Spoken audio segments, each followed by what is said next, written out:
What do you think is going through Trey Lance's mind right now, RG3? Well, I'm hoping Trey Lance is just focusing on what he can control because in this situation, I feel like the 49ers did what was best for them, right? Having a guy that led you to the Super Bowl, I know everyone says he didn't lead them there. He was just on the team. But he was the quarterback, guys. He led them to the Super Bowl, and now having him as your backup, that's great insurance, right? That makes the coaches feel confident, makes the players in the locker room feel confident. If anything happens to Trey Lance, you got a guy that's already been there, done that, didn't win the Super Bowl, but got you there. That gives them a sense of confidence. For Jimmy Garoppolo, he did the best thing for himself, right? There were no starting spots out there, or at least no teams wanted him to be their starter. And if he had gotten cut, my understanding is that he wouldn't have made any money. So he's making more money by getting a restructure, and he's getting more money than he would have gotten on the open market as a backup with incentives to play. So for Jimmy G, it makes complete sense. But obviously, I think this wasn't the best thing for Trey Lance. You know, the best thing for him would be for Jimmy to be off the team because the media is undoubtedly going to talk about Trey Lance and Jimmy Garoppolo if he started struggling. But if Jimmy wasn't there, it would just be like maybe they should have kept him. Now Jimmy's there. So if he struggles at any point throughout the season, the media narrative is going to be that they need to play Jimmy Garoppolo. And I don't think that's fair to Trey Lance, but as we all know, life isn't fair, but this isn't an ideal situation for Trey Lance going into his first year as a starter. Well, as you know, the management and the coaching staff of the 49ers would be, well, we could just keep all the noise out. We'll just create the vacuum here, and as long as Trey understands we have a very high threshold for whatever struggles he might put on the field, then we'll all be fine. So I ask you, RG3, how realistic is that in the 21st century? You walk me through your experiences on trying to block out a lot of noise that no doubt was surrounding you in your playing days, Robert.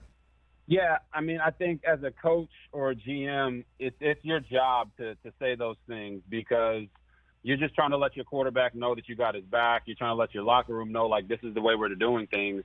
But in our 24/7 or 27/7 news hour cycle, that's not going to work, right? Because the team is constantly going to be hearing these things from the media. The players are going to be constantly hearing these things from the media. The coaches are going to be as well. I mean, I had a coach when I was in the league that had a big old stack of papers on his desk every single day that was every article written about the team or the coaches. So these coaches pay attention to this stuff, and it affects their decision making. I got a lot of respect for John Lynch, and I know he's had a lot of success throughout his career, but this is a situation that it was best for the team because you want that backup, but it wasn't the best thing for your starting quarterback. And whether they admit that or not, at the end of the day, they got two starters on the roster, and they're going to have to deal with a lot of heat if they struggle.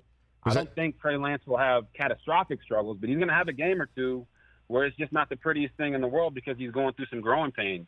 I hope that doesn't turn into a media firestorm to get Jimmy Garoppolo back in there. Wait a minute. There was a coach who had like a clip service, and there was clips on his desk, like newspaper clippings and stuff like that? 100%. Every internet article, online. Rich, if you said something, I promise you it was on there. Wow. Well, you also know the Shanahans too, don't you? And the offense and maybe their philosophy. I imagine Dad has instilled it in the son, who was obviously not an HC when you were around them. How is this going to work for Lance? Do you think he's set up with everything to avoid the struggles that might open the door to all this craziness that we're talking about right now?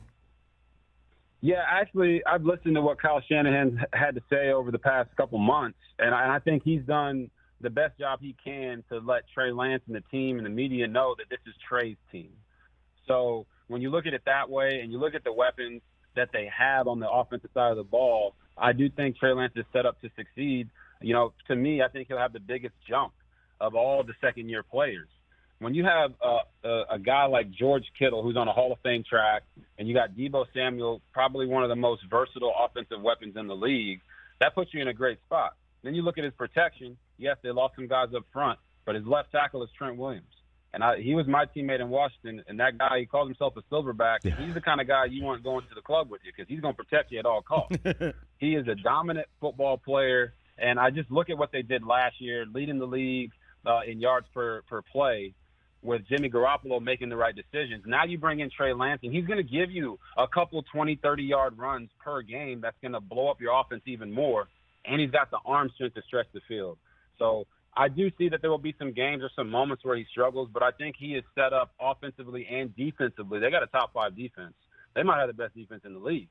So I think that's a great situation to jump into when you're a starting quarterback.